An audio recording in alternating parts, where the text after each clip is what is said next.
Good evening everyone and welcome to today's test paper discussion. आज का paper हमारा है daily NDA test paper number 32। तो let's start with the discussion of this particular paper. तो आज के paper का पहला क्वेश्चन है, तुमको एक सर्कल की इक्वेशन दे रखी है and the equation is x square plus y square minus 6x plus 2y is equals to 0। अब ये बताने की जरूरत नहीं है कि ये सर्कल जो है ये पासेस थ्रू ओरिजिन है, क्योंकि इसके पास में सी वाला कंपोनेंट नहीं है। तो हमें क्वेश्चन ये पूछ रहा है कि what is the equation of one of its diameter. और ऐसे क्वेश्चन में हम लोग के पास में ऑप्शंस की हेल्प की हमें जरूरत पड़ने वाली है, इसलिए मैं ये ऑप्शंस यहाँ पे लिख दे रहा हूँ। अब देखो, ऑप्शन लिखते समय एक चीज ध्यान रखना कि इनमें से वही वाला ऑप्शन इस क्वेश्चन के लिए आंसर का काम कर सकता है जिसके ऊपर में सेंटर लाई करता है, because diameter always passes through the centre of the circle. और जो इक्वेशन हमारे पास में सर्कल की यहाँ पे दी हुई है, वहां से सेंटर के कोऑर्डिनेट 2g 2f वाली जगह में, तो सेंटर होता है हमारा -g, -f। तो इसका आधा करना है और इसका साइन चेंज करना है, तो ये 3 हो जाएगा और ये -1 हो जाएगा। तो हम लोग को सिर्फ ये चेक करना है कि कौन सा ऑप्शन इन दोनों कोऑर्डिनेट्स ऑफ एक्स और वाई को सेटिस्फाई कर रहा है। तो that is possible I guess in only the first option, क्योंकि ये हो जाएगा 3 - 3 इक्वल्स टू 0, और कोई भी ऑप्शन इसको सेटिस्फाई नहीं कर रहा है, इसलिए इसका आंसर होगा A. Now coming to the next question.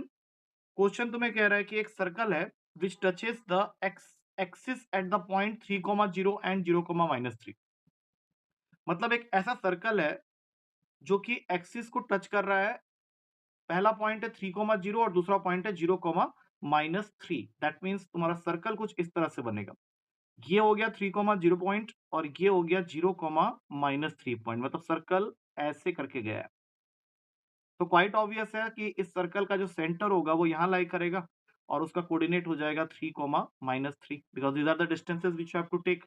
Centre हो गया 3,-3 और ये भी पहले ही ऑप्शन में अवेलेबल है, तो इसका आंसर हो गया 3,-3। अब चलते हैं अगले क्वेश्चन की तरफ। थर्ड क्वेश्चन हम लोग को बोल रहा है कि there is a line which is passing through the intersection of these two lines. तो पहला कंडीशन तो ये है कि तुम्हें एक ऐसा पॉइंट ढूंढना है जो कि इन दोनों लाइंस के इंटरसेक्शन पॉइंट से निकलता हो and which makes equal intercepts on both the axis. That means situation कुछ इस तरह से है कि ये एक लाइन है और ये एक लाइन है। सपोज कर लेते हैं ये 3x प्लस वाई प्लस 1 वाली लाइन है और ये 2x minus y plus 3 equals to 0 वाली लाइन है। तो ये दोनों लाइन के इंटरसेक्शन पॉइंट से एक ऐसे लाइन को निकालना है। मतलब हो सकता है वो लाइन कुछ ऐसे करके निकले, ये उनका पॉइंट ऑफ इंटरसेक्शन है, सपोज ये यहाँ पे है सपोज, और दोनों एक्सिस के ऊपर में इक्वल इंटरसेप्ट कट कर रहा है। दैट मीन्स ये भी ए है और ये भी ए है। तो सबसे पहले मुझे क्या करना पड़ेगा, इस दोनों लाइन की इक्वेशन को सॉल्व करना पड़ेगा। वैसे मैं इस क्वेश्चन को ऑप्शन से भी कर सकता था, लेकिन मैं इसको थोड़ा सा डिटेल बता देता हूँ। तो जब मैं इन दोनों लाइन के इक्वेशन को सॉल्व करने जाऊंगा, तो सबसे पहले मुझे क्या करना पड़ेगा, इन दोनों को ऐड करना पड़ेगा, क्योंकि मुझे यहाँ पे साफ दिख रहा है कि y कंपोनेंट यहाँ से गायब होने वाला है। तो 5x की वैल्यू आ गई -4 और x मेरा आ गया माइनस का 4/5। अब जैसे ही मैंने ये काम किया तो अब x की वैल्यू, मतलब इस पॉइंट का x कोऑर्डिनेट तुम्हें मिल गया -4,5, और अब y कोऑर्डिनेट निकालने के लिए यहाँ पुट कर दो। तो -12/5 plus y plus 1 equals to 0। तो अगले स्टेप में y की वैल्यू हो जाएगी 12/5 minus 1, that is y equals to 7/5। मतलब जो भी तुम अब लाइन की इक्वेशन लिखने वाले हो उसका दोनों इंटरसेप्ट तो सेम है, तो x by a plus y by a equals to 1 है, और ये पास कर रहा है इन दोनों से, तो यहाँ पुट कर दो। तो ये हो गया -4/5a और ये 7/5a इज इक्वल्स टू 1। तो टोटल आंसर आ गया 3/5a equals to 1। That means a की वैल्यू आ गई है 3/5। तो अगर मैं इसको इक्वेशन में वापस पुट कर देता हूँ, तो इक्वेशन आ जाएगी 5x/3 plus 5y/3 equals to 1, जो कि फाइनली आंसर को बना देगा 5x plus 5y equals to 3। और ये मुझे पहले ऑप्शन में दिख रहा है 5x plus 5y minus 3 equals to 0। तो ये तुम्हारा रिक्वायर्ड आंसर हो गया। अच्छा, फोर्थ क्वेश्चन में हम लोग के पास में है कि 2p is the length of the perpendicular drawn from origin. Origin से एक लाइन है, लाइन तो देखो ये वाले फॉर्म में दिया हुआ है, और ये वाला फॉर्म जब भी होता है ये लाइन ये वाली होती है, x by a plus y by b equals to 1। अब इसके ऊपर तुमने क्या किया, ओरिजिन से एक परपेंडिकुलर ड्रॉ किया है और इस परपेंडिकुलर की लेंथ दे रखी है 2p, और क्वेश्चन तुमसे पूछ रहा है कि ए स्क्वायर 8p स्क्वायर और बी स्क्वायर ये किस में होंगे। Options are AP, GP, HP and none of this. तो सबसे पहली चीज है, हमें ये पता होना चाहिए कि perpendicular distance of a point from a line कैसे निकाला जाता है। तो इस क्वेश्चन में हम लोग के लिए perpendicular distance of a point का मतलब ओरिजिन हो गया 0 0। तो 0 0 से इस लाइन का डिस्टेंस जो है वो 2p दिया हुआ है। तो वो फॉर्मूला हम लोग को बनाने से पहले इसको स्टैंडर्ड फॉर्म में लिखना पड़ेगा, जो कि मैंने यहाँ पे लिख दिया है। अब फॉर्मूला के हिसाब से ये हो जाएगा 2p that is the distance is equal to modulus में 0 प्लस 0, क्योंकि हम लोग ओरिजिन से नाप रहे हैं तो एक्स और वाई की जगह 0 0 आ गया, माइनस ए बी पूरा मॉडुलस में होल अंडर रूट में बी स्क्वायर प्लस ए स्क्वायर। अब ये स्क्वायरिंग करने पे और मॉडुलस से बाहर निकालने पे ये कुछ ऐसा दिखेगा हमें। स्क्वायरिंग मैंने कर दिया है तो कुछ ऐसा बन गया है। अब इसमें एक काम करो, इसको उल्टा कर दो। तो ये बन गया 1/4p square is equals to a square plus b square upon में ए स्क्वायर बी स्क्वायर। अब अगर इसको मैं अलग अलग कट करता हूं तो मेरे पास में जो फाइनल आंसर आ रहा है वो कुछ इस तरह से आ रहा है।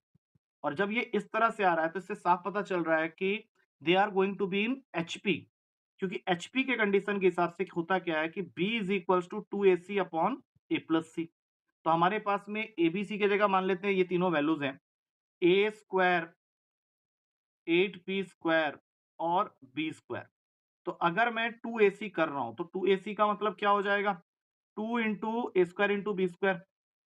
अब इस 2 को देखो मैं ऐसे लिख देता हूं, 2 a square into b square upon में a square plus b square is equals to 8p square.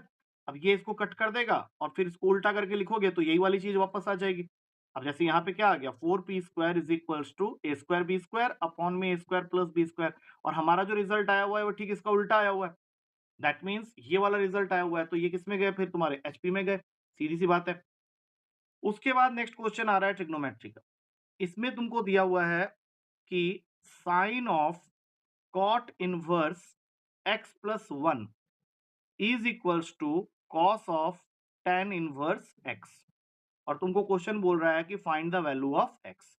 Options available हैं -12, 1/2, 0 एंड 9/4। तो करने का तरीका सिंपल रखते हैं। सबसे पहले तो कॉट इनवर्स को कन्वर्ट करना है साइन में।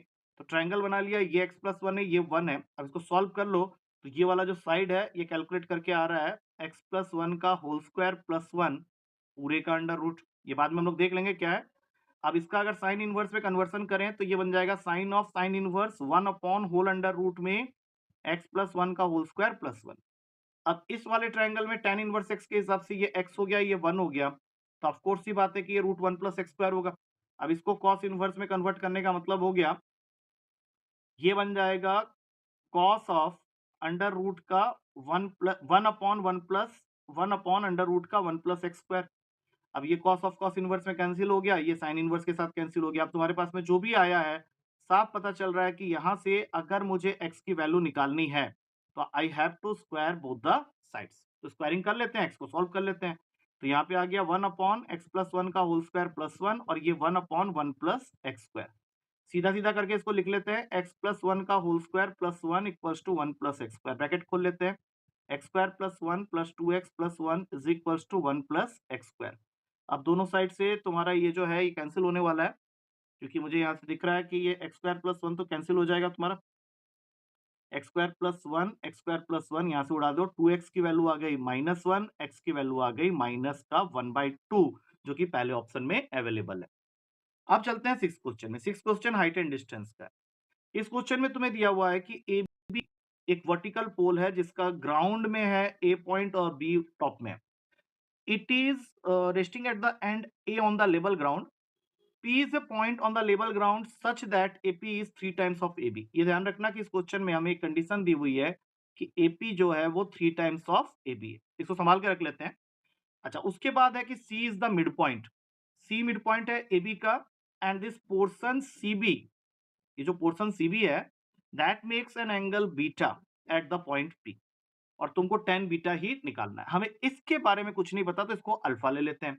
अब देखो मिड पॉइंट का मतलब हो गया कि ये दोनों, अगर मैं इस पूरे लेंथ को x ले लेता हूं तो क्वेश्चन के हिसाब से ये 3x हो जाएगा, लेकिन मिड पॉइंट की वजह से ये दोनों मेरे हो जाएंगे x/2 एंड x/2। और मुझे निकालना क्या है क्वेश्चन में, तो मुझे निकालना है tan बीटा की वैल्यू। तो सबसे पहले तो छोटा ट्राइंगल ले लेते हैं, tan अल्फा हो जाएगा x/2 into 3x, that means इसकी वैल्यू आ गई 1/6। उसके बाद अगर मैं पूरा ट्रायंगल लेता हूं तो tan alpha plus beta x/3x, that means 1/3। तो tan बीटा निकालने के लिए मुझे क्या करना पड़ेगा, tan of alpha plus beta में से अल्फा माइनस करना पड़ेगा, that will give you tan beta. But ऐसा जब हम लोग करने जाएंगे तो हम लोग यहाँ पे फॉर्मूला लगा देंगे tan a माइनस बी का, according to which tan alpha plus beta minus tan alpha whole upon में 1/1 plus tan alpha plus beta into tan alpha. और ये जो वैल्यू है ये पूरा का पूरा इक्विवेलेंट होगा tan बीटा के साथ, क्योंकि अल्फा प्लस बीटा ये पूरा एंगल है और इसके अंदर से हम लोग अल्फा माइनस कर रहे हैं। अब इनकी तो वैल्यू हमने ऑलरेडी निकाली हुई है, तो let's put it here 1/3 minus 1/6 plus 1/1/18। अब इसको थोड़ा सा सॉल्व कर लेते हैं, तो ऊपर तो 3 आ जाएगा और नीचे 19 आ जाएगा, और ये हमारा पहला ही ऑप्शन में है, मैंने बी ऑप्शन में। The correct answer for this is b option. B option में दिया हुआ है 3/19। I hope it is clear to all of you. अब चलते हैं क्वेश्चन नंबर 7 की तरफ। क्वेश्चन नंबर 7 हमें कह रहा है कि अगर tan स्क्वायर थीटा की value 2 tan square phi plus 1 के इक्वल है, तो बताओ कि what is the value for cos 2 theta plus sin square phi. Options available -1, 0, 1 and none of this. तो इसको तो वैल्यू पुटिंग से किया जा सकता है। उसके लिए तुम्हें एक काम करना पड़ेगा, थीटा को दे दो 45 डिग्री और फाइ को दे दो 0। अब ये मैंने कैसे सोचा, क्योंकि tan में जो सबसे इजी एंगल होता है वो 45 डिग्री पे ही होता है। तो अगर मैं लेफ्ट हैंड साइड में tan थीटा की जगह 45 डाल रहा हूं तो लेफ्ट हैंड साइड मेरा 1 हो गया। अब मुझे राइट हैंड साइड को 1 बनाने के लिए इस टर्म को 0 करना पड़ेगा, और वो तभी पॉसिबल है जब हम लोग tan का वो एंगल ले ले जहां पे वो 0 होता है, तो दैट इज 0, इसलिए 5 को 0 डाल दिया, ये 1 लेंस हो गया। अब यहाँ पे वैल्यूज पुट कर लो, cos 2 थीटा मतलब 90 प्लस sin स्क्वायर 5। cos 90 0 होता है, 5 को तो तुमने 0 दिया था, sin स्क्वायर 0 0 ही रहेगा, तो आंसर हो गया 0। दैट मीन्स इसका करेक्ट आंसर हुआ बी। कहानी खत्म, कुछ और करने की जरूरत ही नहीं। 8 क्वेश्चन में जाएंगे। ये भी देखने में थोड़ा सा वैसा लग रहा है, लेकिन इसमें भी हम लोग चाहें तो वैल्यू पुटिंग की हेल्प ले सकते हैं। अब इसमें वैल्यू पुटिंग करने के लिए तुमको क्या करना है, देखो ये क्वेश्चन है और इसके कुछ ऑप्शंस यहाँ पे अवेलेबल हैं, like first option is 2 sin 2 theta, दूसरे ऑप्शन में है 2 cos 2 थीटा, तीसरे ऑप्शन में है tan 2 थीटा और चौथे ऑप्शन में है cot 2 थीटा। तो अगर मैं इस क्वेश्चन में थीटा की जगह डाल देता हूं 45 डिग्री, तो साइन का 45 1/√2, कॉस का 3 इंटू 45 मतलब 135, वो माइनस का 1/√2 होगा, लेकिन ये माइनस उसको प्लस बना देगा। नीचे में अगेन 1/√2 प्लस 1/√2 ही आया, बिकॉज साइन और कॉस दोनों ही 45 डिग्री पे 1 होते हैं और एक प्लस 1 और जुड़ा हुआ है, तो ये पूरी वैल्यू तो पूरी कैंसिल हो गई, 1 प्लस 1 रह गया, that is 2।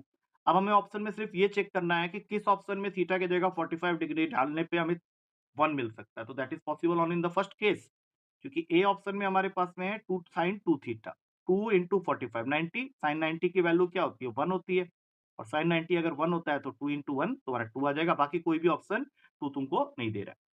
Now coming to the 9th question, और ये क्वेश्चन तुम्हारा प्रॉपर्टीज ऑफ ट्रायंगल चैप्टर का है। इसमें तुम्हें फाइंड करना है कि ये जो वैल्यू है किसी भी ट्रायंगल के लिए cos b minus c whole divided by 2 whole upon में sin a बाई 2 किसके इक्वल होगा। हमारे पास में कुछ ऑप्शंस अवेलेबल है और मुझे इस क्वेश्चन को करने के लिए ऑप्शन की ही जरूरत पड़ेगी।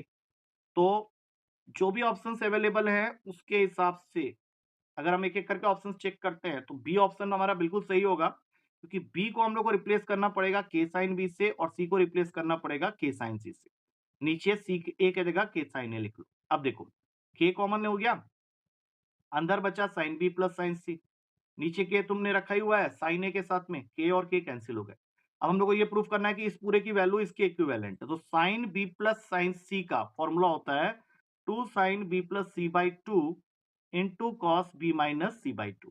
और जब बाई 2 वाले फॉर्मूला की बात हो रही है तो साइन ए को हम लोग रिप्लेस कर सकते हैं with 2 sine a by 2 into cos a by 2। 2 से 2 गया, और देखो cos a by 2 sine b plus c by 2 से कैंसिल हो जाएगा। अब ये कैसे होगा, क्योंकि ऑलरेडी आंसर तो आ ही गया मेरा, तो ये इसलिए हुआ क्योंकि ट्रायंगल के अंदर में a प्लस बी प्लस सी 180 के बराबर होता है। अब अगर मैं यहाँ से b प्लस सी को खींच लूं तो ये 180 माइनस से डिवाइडेड बाई 2 कर दूं और दोनों साइड में साइन अप्लाई कर दूं। डिवाइडेड बाई 2 भी मैंने किया है और साइन भी अप्लाई किया है, तो इससे मुझे ये साफ साफ दिख रहा है कि sine b plus c by 2 की जो वैल्यू आएगी नेक्स्ट स्टेप में 180 बाई 2 90 होता है, that mean sine 90 minus a by 2 which is equals to cos a by 2। तो सीधा सीधा ये कट के आंसर हो जाता है बी ऑप्शन। अब आते हैं लास्ट क्वेश्चन की तरफ। लास्ट क्वेश्चन में हमारे पास में एक वैल्यू अगेन ट्रायंगल के लिए है। इसमें उसने पहले ही बता दिया है कि ट्रायंगल के जो तीनों साइड्स हैं a b and c they are in equal. That means हमें पहले ही उसने दे दिया है कि 2b is equals to a plus c, और बदले में पूछा है sine a by two into sine c by two upon में साइन बी बाई टू, इनमें से किसके इक्वल होगा। Options are 1 half 2 and -1। तो सीधा इसमें क्या करो, फॉर्मूला लगाओ। साइन ए बाई टू का जो फॉर्मूला पता है हम लोग सबको, that is s minus B upon into s minus c upon में बी सी पूरे का under root, into sine c by two का फॉर्मूला होता है s minus a into s minus B upon में ए बी पूरे का under root, और इसके होल अपॉन में अपने पास में है साइन बी बाई टू का फॉर्मूला, जो कि होता है एस माइनस सी इंटू एस माइनस ए अपॉन में सी ए। तो अगर मैं ऊपर वाले को देख रहा हूं और उन सबको एक कॉमन रूट के अंदर ले लो, तो एस माइनस बी 2 बार आया है तो वो बाहर आ जाएगा, और नीचे बी 2 बार आया है वो भी बाहर आ जाएगा। तो जो अंदर बचेगा वो वही बचेगा जो डिनोमिनेटर में। हमारे पास में अंदर में क्या बच रहा है, एस माइनस सी, एस माइनस ए, बी तो हम लोग बाहर निकाल चुके हैं तो सी ए, और इसके होल अपॉन में क्या है, होल अंडर रूट में एस माइनस सी इंटू एस माइनस ए अपॉन सी ए। तो ये दोनों तो यही कैंसिल हो गए। अब मुझे सिर्फ ये देखना है कि S minus B upon B को सिंप्लीफाई करने पे, कीपिंग इन माइंड कि हमें ये रिलेशन भी दिया हुआ है, क्या आता है इसमें से। तो एस का मतलब होता है सेमी पेरीमीटर, तो उसका फॉर्मूला होता है a plus b plus c whole divided by two minus B upon में बी। अच्छा, ए प्लस सी की वैल्यू 2b है, तो ऊपर आ गया 3b by two minus B whole upon में बी। अब देखो क्या होता है, ऊपर आ गया 3b माइनस 2b अपॉन में 2b, मतलब सब कुछ कट कुटा के आ गया b upon 2b, b cancel हो गया, आंसर आ गया 1/2, जो कि अपना बी ऑप्शन में अवेलेबल है। Now with this we come to the end of the paper discussion number 32। कल फिर मिलते हैं नेक्स्ट पेपर के डिस्कशन के साथ में। Till then take care and thank you.